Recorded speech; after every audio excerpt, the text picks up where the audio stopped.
My name is Emily Carter. I'm 28.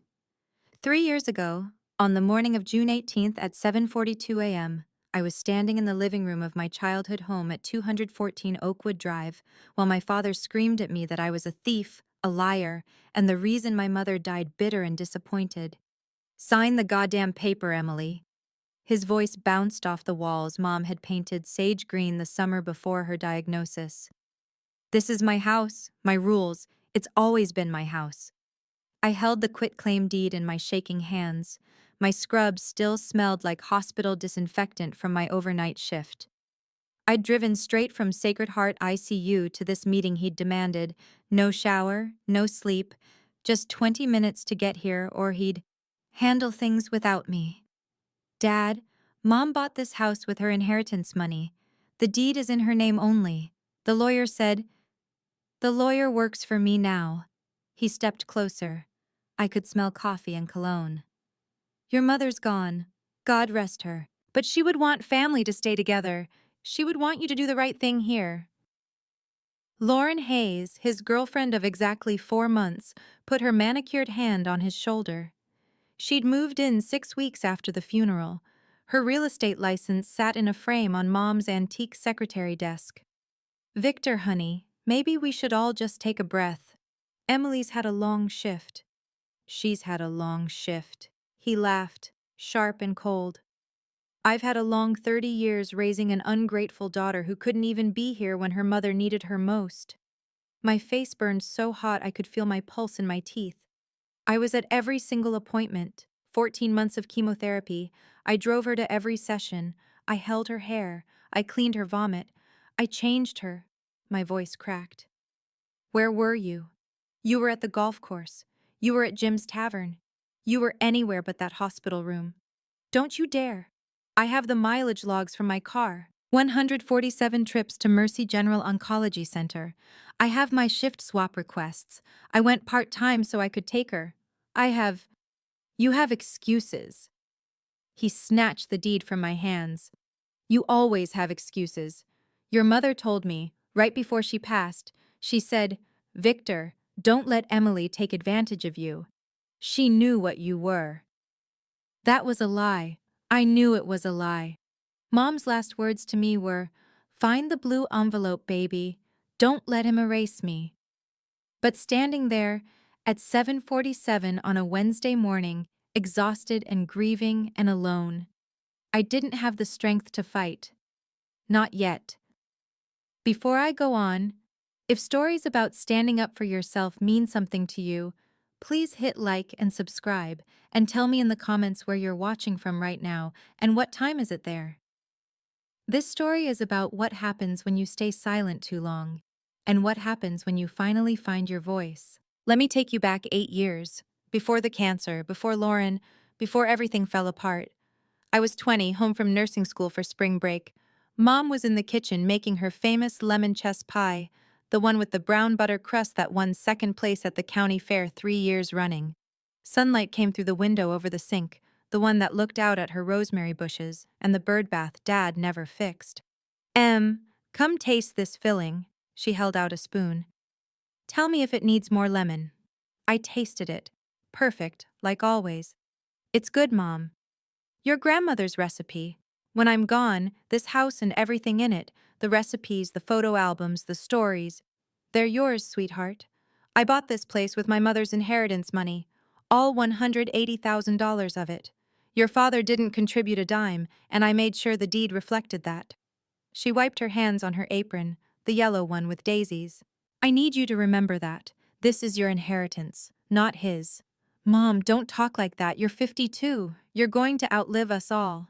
She smiled, but her eyes were serious. "I put everything in writing. There's a letter. When the time comes, you'll know where to find it." She touched my cheek with flour-dusty fingers. "Promise me you'll remember you're worth more than his version of you." "I promise." That promise felt like a lifetime ago as I stood in that living room, watching my father's face twist with manufactured grief and real anger. "Sign it, Emily, or I'm filing eviction papers this afternoon. You abandoned your mother in her time of need. Everyone knows it. Everyone saw it. And now you're trying to steal her house out from under the family. I lived here.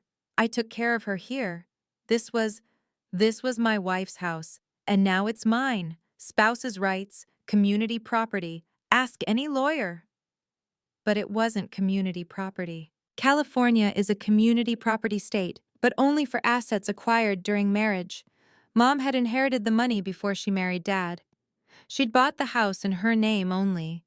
I knew this because I'd watched her fight with him about it when I was 12, when he wanted to take out a home equity loan for a boat.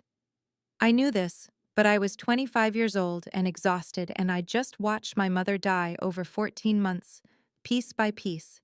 And my father was standing there in her house telling me she'd called me ungrateful with her last breath. So I signed. My hand shook so hard, the signature didn't look like mine. Lauren witnessed it. She smelled like expensive perfume, the kind that comes in bottles shaped like diamonds. She touched my shoulder afterward. "You're doing the right thing, sweetie. Family is everything." I walked out at 8:03 a.m. I sat in my car for 11 minutes before I could start the engine. My phone buzzed. A text from my Aunt Susan, Mom's older sister. "Call me when you can. Important." I didn't call. I drove to my apartment, a studio in the hospital district that cost $1,400 a month. I took a shower that lasted until the water ran cold. Then I went to bed and slept for 16 hours straight. When I woke up, there were 9 missed calls and 4 voicemails, all from Aunt Susan. I listened to the first one. Her voice was tight, controlled. "Emily, your father just called me. He says you signed over the house. Please tell me that's not true. Please call me back immediately." The second, "I'm serious. Do not let him pressure you. Your mother had plans, legal plans. There are documents." The third, "I'm coming down there, don't sign anything else." The fourth, recorded at 11:36 p.m. "He's already got a realtor over there, some woman named Lauren. They're measuring for renovations. Emily, he's erasing your mother. He's erasing everything she built. Please, baby, fight back." But I was 25 and grieving, and I'd just worked 9 straight night shifts and my mother was dead, and my father had called me a thief in the house where I'd held her hand while she stopped breathing. So I didn't fight back. Not then. 2 weeks later, I went to the house to get my mother's jewelry box, the mahogany one with her wedding pearls and her grandmother's cameo brooch. Dad had texted, "Come by Saturday 10 a.m., get your stuff, then lose my number." I arrived at 9:58. The front door was unlocked. I walked in and stopped in the doorway. Every single photograph of my mother was gone. The walls were bare except for painter's tape marks where frames used to hang. The sage green walls were primed white. Mom's piano was gone. Her bookshelf was gone. The antique secretary desk was gone. Lauren came down the stairs carrying a box labeled "Donation." She saw me and smiled. "Oh, Emily, Victor said you'd be by. He left some boxes in the garage for you. Just old papers and stuff." "Where's my mom's piano?" "Sold it. Your father said it was taking up too much space. We're renovating, opening up the floor plan. It's going to be gorgeous." She set down the box. Inside, I could see Mom's photo albums, the leather ones she'd spent years organizing, writing captions in her perfect teacher handwriting. "Those are family photos." "Exactly, your family. Your father's moving on. He deserves happiness too, you know." She picked up the box again. "The donation center closes at noon, so I need to run. Your boxes are by the water heater. Take what you want today. Trash pickup is Monday." I stood there for probably 45 seconds before I could move. Then I went to the garage. 3 boxes. One had my high school yearbooks. One had old nursing textbooks. The third had papers from Mom's desk. Bills, receipts, church bulletins. I carried them to my car. I didn't cry. I couldn't cry. Something had shut down inside me. Some protective circuit breaker that wouldn't let me feel the full weight of what was happening. I drove back to my apartment. I stacked the boxes in my closet. I went to work. Over the next 2 months, I heard the rumors through the family network. Aunt Susan called every week with updates. Your father's telling everyone you refused to help with your mother's medical bills. He says you kept her from getting treatment. He says you stole jewelry. Says Sarah's diamond ring is missing. He says you forged the will, that you tried to cut him out. None of it was true. I'd paid for Mom's prescriptions when insurance wouldn't cover them. $3,200 on my credit card, still paying it off. I'd never seen a will, and Mom's diamond ring was in my jewelry box because she'd given it to me 2 days before she died, pressed it into my hand and whispered, "Something for you to keep." But I didn't defend myself. I didn't call relatives and explain.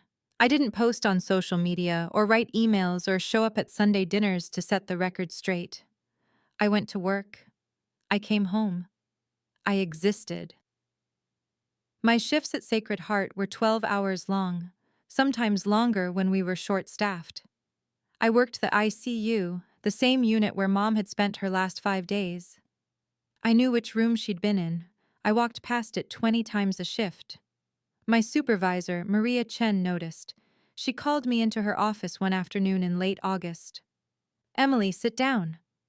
I sat. The chair was comfortable. Her desk had photos of her kids, all 3 of them, graduation pictures in gold frames. "You're a good nurse. Best first-year RN I've had in 10 years. Your patients love you. Your documentation is perfect. You show up early, stay late, take the worst assignments without complaining. Thank you. But you're burning out. I can see it. You're here 70 hours a week. You haven't taken a vacation day. You barely eat lunch." She leaned forward. "What's going on?" I could have told her. I could have explained about Mom, about Dad, about the house and the rumors and the grief that sat on my chest like a weight. Instead, I said, "I'm fine. I just like staying busy." She didn't believe me, but she let it go. "Take care of yourself. That's an order." That night at 9:47 p.m., I was checking vitals on a patient in room 412 when my phone buzzed. A text from a number I didn't recognize. "This is Lauren. Your father wants you to know he's getting remarried, October 15th. Small ceremony at the house. You're not invited." I read it twice, 3 times. Then I put my phone in my pocket and finished my shift. The next morning, at 6:14 a.m., I was in the parking garage unlocking my car when someone called my name. "Emily? Emily Carter?" I turned. A man in a gray suit, maybe 60, silver hair, kind face. He carried a leather briefcase. "I'm Michael Reynolds. I was your mother's attorney." The world tilted slightly. I grabbed my car door handle. "Her attorney. I've been trying to reach you for 3 months. Your father's been blocking my calls. I finally got your work schedule from a mutual friend." He glanced around the garage. "This isn't the place. Can we meet? My office or a coffee shop, anywhere you feel comfortable. It's important." "What's this about?" "Your mother's estate. The house. The trust. Everything your father told you is a lie." He reached into his briefcase and pulled out a business card. "I promised Sarah I'd wait until you were ready. I think you're ready now." My hands were shaking so hard I almost dropped the card. She left documents. She left a battle plan, dated and notarized. She knew exactly what would happen after she passed. She prepared for it. He met my eyes. "She believed in you, Emily. She wanted you to know that." I couldn't speak. My throat was closed tight. "Call me. Today. Tomorrow. Whenever you're ready. I'll be waiting." He walked away, footsteps echoing off concrete. I sat in my car for 23 minutes staring at his business card. Then I drove home, pulled the 3 boxes out of my closet, and started looking for a blue envelope. I found it at 11:30 a.m., wedged between 2 church bulletins from 2019. Blue envelope, my name on the front in Mom's handwriting, sealed with red wax, her initial pressed into it. My hands shook as I opened it. Inside, a letter, 2 pages, handwritten, and a key. I started reading. "My dearest Emily, if you're reading this, I'm gone. And your father is already doing exactly what I knew he would do. He's calling you selfish. He's calling you ungrateful. He's telling everyone you abandoned me. He's trying to take the house. Baby, I'm so sorry I couldn't stop this while I was alive. I tried to reason with him for 30 years. He doesn't hear reason. He only hears documents. Do you remember when you were 7 and you fell off your bike in front of the house? You scraped your knee so badly, blood everywhere, and you were crying. Your father walked past you into the house without stopping. I carried you inside, cleaned you up, kissed your forehead and said, "I will always catch you when you fall, little star." You said, "Promise?" I said, "Promise. I'm catching you now." The house at 214 Oakwood Drive was purchased with my inheritance from my mother, $180,000. Paid in full on March 3, 2008. The deed is in my name only. I have the original in a safe deposit box at First National Bank, box number 2847. The key is enclosed. Your father tried to take out a second mortgage on the house in 2016. I stopped him. The bank has records of his attempted fraud. I've also included the original deed in the safe deposit box, copies of all medical appointment records showing you were present for every single chemotherapy session, sworn statements from Aunt Susan and Pastor Tom about your care for me, my original will, leaving everything to you, the revocable trust for $220,000 in your name, evidence of your father's financial abuse dating back 15 years. Michael Reynolds has been my attorney since 2017. He's honest, he's patient, and he promised me he would wait until you were ready. Trust him. He has instructions I left for exactly this situation. Don't show this to anyone except Michael. Not your father, not Lauren, not even Aunt Susan yet. Wait for the right moment. Michael will know when. You are not a burden. You are not ungrateful. You are not the accident your father will eventually call you. You are my daughter, my little star, the best thing I ever made. You loved me when I was dying. He didn't even stay in the room. Everything I built is yours. Don't let him erase me. Don't let him rewrite our story. All my love forever, Mom P.S. The blue hydrangeas by the front porch. I planted those the day you were born. They bloom every June. Take a cutting when you get the house back. Keep them alive. I read it 4 times. Then I sat on my apartment floor and cried for an hour straight, the kind of crying that sounds like drowning, the kind that empties you out until you're hollow and clean.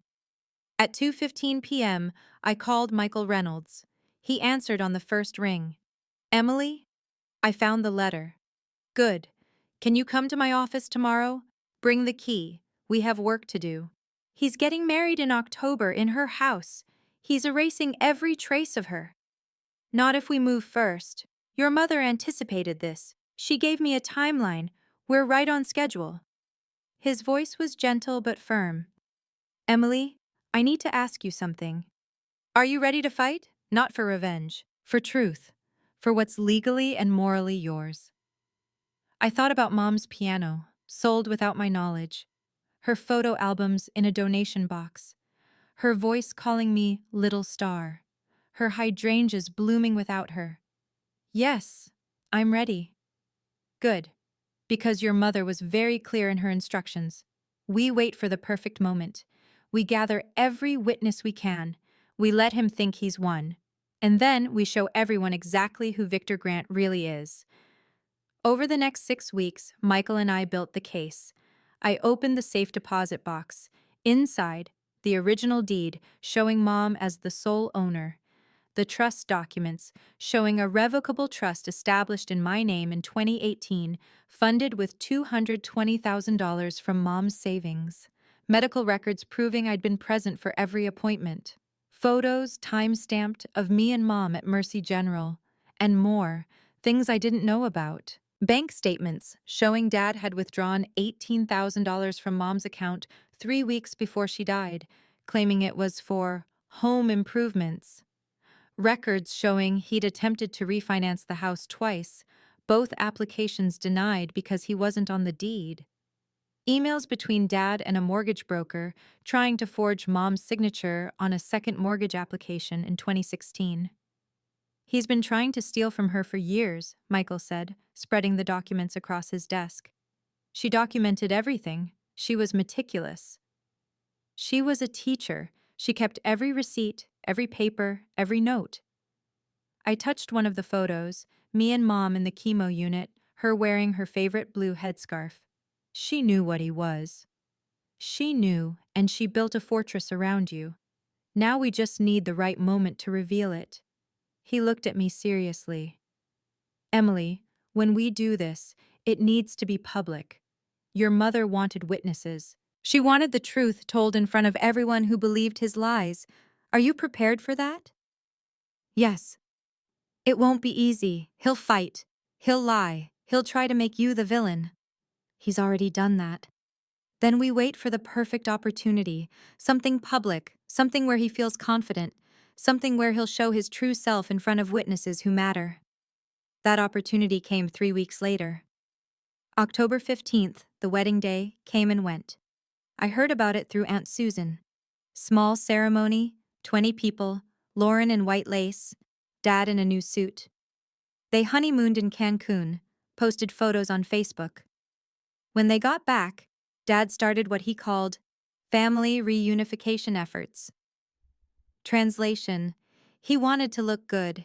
He wanted everyone to see him as the bigger person, the father who graciously forgave his difficult daughter. He sent me an email in early June. Emily, it's been almost a year since your mother passed. Lauren and I think it's time to heal as a family. We're hosting a 4th of July BBQ at the house. Your house growing up, it would mean a lot if you came. We want to move forward. Please consider it. Love, Dad. I forwarded it to Michael. He called me immediately. This is it. The BBQ? Think about it. Public setting. Family members who've believed his lies for a year. Church friends, neighbors, everyone who's heard his version of events. He's going to play the gracious host, the grieving widower who's moved on. He'll probably make some kind of speech about family and forgiveness. And I'll what? Stand up and call him a liar? No, you'll let him call himself one. Michael's voice was calm. We won't tell him you're coming. You'll show up with the documents, in your pocket. You'll wait for the exact right moment. Usually that's when he's surrounded by witnesses and feeling confident enough to say something cruel, something that reveals who he really is. And then? Then you pull out your mother's letter and read it, out loud, in front of everyone. You don't need to say a word before or after. The letter speaks for itself. My heart was pounding. What if it doesn't work? What if people still believe him? Emily, your mother left you irrefutable evidence. Notarized documents, bank records, witness statements, photos with timestamps. He can spin stories all day long. He can't spin facts. He paused. Trust your mother's plan. She was always 3 steps ahead of him. I thought about it for 2 days. Then I RSVP'd yes. The month leading up to July 4th was strange. I kept working my shifts, kept living my life, but underneath everything was this current of anticipation. I practiced staying calm. I read Mom's letter 50 times until I could recite it from memory. I kept the blue envelope in my scrub pocket during every shift, like a talisman. Aunt Susan called me the day before the BBQ. You're really going? I'm going. Emily, he's been telling everyone you stole from him. He's got people believing.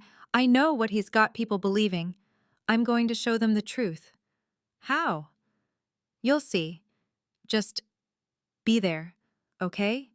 And trust me. July 4th, 2022.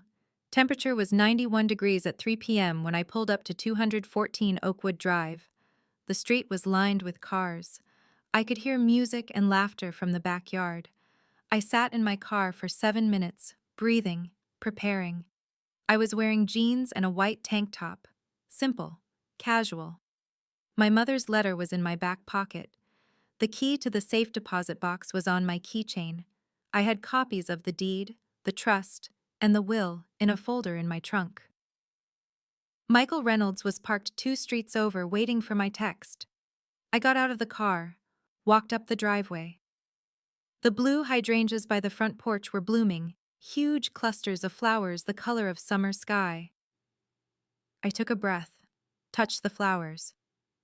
Okay, Mom, let's do this. The backyard was packed, 31 people by my count, relatives I hadn't seen in a year, church members, neighbors, kids running around with sparklers even though it was still daylight. A new Weber grill smoking with burgers and hot dogs, red, white, and blue everything, potato salad and coleslaw on a table covered with a checkered cloth, Budweiser in an ice tub. Dad saw me first. He was standing by the grill, spatula in hand, wearing a kiss the cook apron. His face went through 3 expressions in 2 seconds: surprise, calculation, performance. Emily! He put down the spatula. Everyone, my daughter's here. Emily, come here, sweetheart. The crowd parted. I walked through, feeling eyes on me.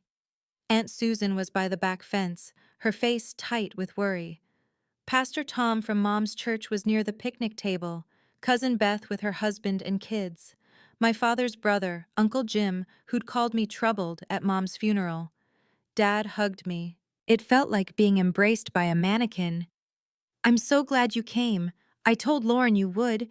Didn't I say she would? He turned to Lauren, who was arranging a platter of deviled eggs. She smiled, all teeth. Welcome home, Emily. We've missed you. Not welcome home. It wasn't my home. Not anymore. According to the quitclaim deed I'd signed under duress, it was legally his. Thanks for inviting me. My voice was steady, calm. I'd practiced this. Of course. Your family. You'll always be family despite everything. He squeezed my shoulder. Let me get you a drink. Beer? Soda? Water's fine. The next hour was surreal. I ate a burger. I made small talk with cousins. I watched kids chase each other with sparklers.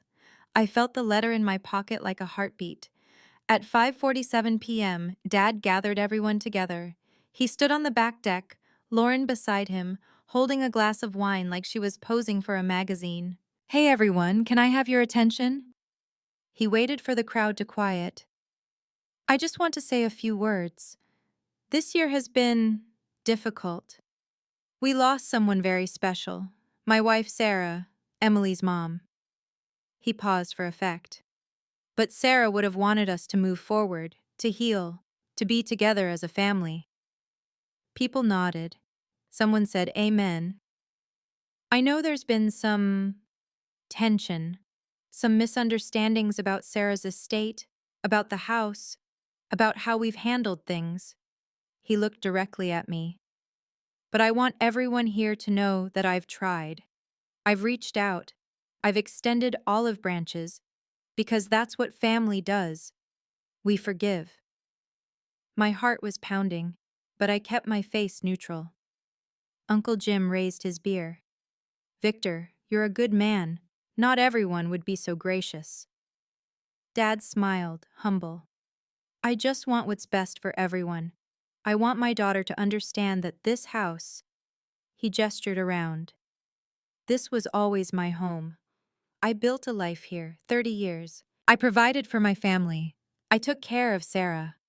And now I'm moving forward with Lauren, building something new, but honoring what Sarah and I had. Aunt Susan made a noise in her throat. Dad ignored her. Emily. He looked at me. I hope you can find it in your heart to let go of this anger, this resentment. Your mother wouldn't want this division. This was it. The moment. He was confident, surrounded by witnesses, rewriting history in real time. I stepped forward. Dad, can I ask you something? Of course, sweetheart. Do you remember what you said to me the morning I signed the quitclaim deed, June 18th, 7:42 a.m., in the living room? His smile flickered. I don't recall the exact. You said Mom told you, right before she died, that I was ungrateful, that I was taking advantage of you. Do you remember that? Lauren put her hand on his arm. Emily, Maybe now isn't. Do you remember? The backyard was completely silent now. Kids had stopped running. Sparklers burned out. Dad's jaw tightened. Your mother was disappointed in you, yes. She told me that. She said, don't let Emily take advantage of you. Those were her exact words, according to you. Yes, she did. And you told everyone here. You told Uncle Jim. You told Pastor Tom. You told the neighbors that I abandoned Mom during her cancer treatment. That I refused to help. That I stole from her. Because you did. His voice was rising now. You were never there. You were too busy with your own life, your nursing career, I was at every single chemotherapy appointment. 147 appointments over 14 months. I have the records. I pulled the folder from where I'd tucked it under a lawn chair. Here, mileage logs, sign-in sheets from Mercy General Oncology Center, every Tuesday and Thursday for 14 months. My signature, Mom's signature, timestamps. I held them up. Pastor Tom stepped closer, looking at the papers. Dad's face was red. Anyone can fake paperwork. I also have sworn statements from Aunt Susan, from Pastor Tom, from Mom's oncologist, Dr. Patricia Wells, all confirming I was the primary caregiver, that I went part-time at work to care for her, that you, I met his eyes, were almost never there. That's not, you're twisting. Where were you June 12th, 2021? Mom's birthday, her last birthday. She was in the hospital, pneumonia from the chemo. He went silent. You were at Jim's Tavern. I have your credit card receipt. $53 for drinks and wings. You came to the hospital at 9:47 p.m., stayed 11 minutes left. Uncle Jim looked at Dad. Victor? I needed a break. Taking care of a sick spouse is exhausting. You didn't take care of her. My voice was still calm. I did. I cleaned her. I fed her. I drove her. I held her hair while she vomited. I slept in that hospital chair for 5 days when she was in ICU. You golfed. Lauren tried again. This is really inappropriate, Emily. This is a family gathering, not... You're right. This is a family gathering. So let's talk about family. I pulled the blue envelope from my pocket. This is a letter from my mom. She wrote it 2 years before she died. Aunt Susan witnessed it. It's dated, notarized, and sealed. She left instructions for me to read it publicly, in front of witnesses when the time was right. Dad's face went white. That's not... You can't... I can. And I will. I broke the seal. Mom titled this, "To be read when Victor shows his true self." I think that time is now. I started reading. My voice didn't shake. My dearest Emily, if you're reading this, I'm gone. And your father is already doing exactly what I knew he would do. He's calling you selfish. He's calling you ungrateful. He's telling everyone you abandoned me. He's trying to take the house. The backyard was so quiet, I could hear the ice melting in the cooler. I kept reading, every word. The part about the bike accident. The part about the house being bought with Mom's inheritance only. The part about Dad trying to fraudulently take out a second mortgage. The part about the trust. The part about the real deed, the original, in the safe deposit box. When I got to the end, "You are not the accident your father will eventually call you," Dad exploded. That's fabricated. She never wrote that. You forged. You called me an accident? I looked at him. When? When did you call me that? His mouth opened, closed. He looked at Lauren, at Uncle Jim, at the 31 witnesses standing in the backyard of a house he'd stolen. And then he said it. The thing that ended him. You know what? Fine. Yeah. You were an accident, Emily. You know that, right? I wanted a son. We were done trying. Sarah got pregnant anyway. Kept you despite... He stopped, realizing, but too late. The gasps were audible. Cousin Beth covered her mouth. Pastor Tom looked horrified. Aunt Susan spoke, her voice shaking with rage. Victor Grant, Sarah loved that girl more than her own life, and you just proved every word of that letter true. I folded the letter carefully and put it back in the envelope. Then I placed it on the picnic table, along with copies of the deed, the trust, the will, and the bank records showing his attempted fraud.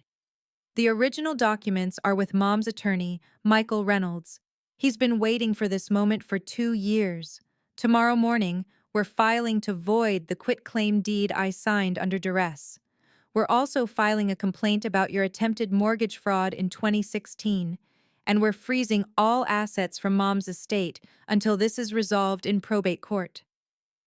I looked around at all the faces, some shocked, some ashamed, some, like Aunt Susan, filled with vindication. I didn't come here for revenge. I came here for truth. My mom knew exactly who you were, Dad. She documented everything. She protected me even after death. And she was right. You don't hear reason, you only hear documents. I picked up my keys. The house at 214 Oakwood Drive was purchased by Sarah Thompson Grant with $180,000 of inheritance money on March 3, 2008. She is the sole owner on the deed. This house is mine. You're going to leave it. I walked toward the gate. Pastor Tom touched my arm as I passed. Emily, I'm so sorry. I believed him. I should have known better. It's okay. He's very convincing. Aunt Susan followed me to my car. You did it. Sarah would be so proud. She did it. I just showed up. I drove away at 6:23 p.m. In my rearview mirror, I could see people gathering around the picnic table, reading Mom's letter, looking at the documents. I could see Dad standing alone by the grill, Lauren's hand slipping from his arm as she backed away. I texted Michael Reynolds. It's done.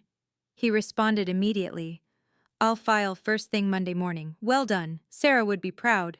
And the next 3 months were a blur of legal proceedings. Michael filed to void the quitclaim deed on grounds of undue influence and fraud. He submitted Mom's letter, the deed, the trust, medical records, witness statements, and proof of Dad's attempted mortgage fraud. Dad hired a lawyer. The lawyer withdrew after 2 weeks when the evidence became clear. The judge ruled in my favor. The quitclaim deed was voided. The house at 214 Oakwood Drive was returned to Sarah Thompson Grant's estate, with me as the sole heir. The revocable trust, all $220,000, was released to me. Dad was ordered to vacate the property within 30 days. He fought it. Of course he did. He filed appeals. He claimed emotional distress. He said I'd manipulated my dying mother. Every single appeal was denied. On October 3, 2022, 3 months and 6 days after the BBQ, Dad and Lauren moved out. I was there with Michael and a sheriff's deputy to ensure they didn't damage or steal anything. They'd taken Mom's piano out of storage and destroyed it, smashed with a hammer. Michael photographed it for the civil suit we filed later.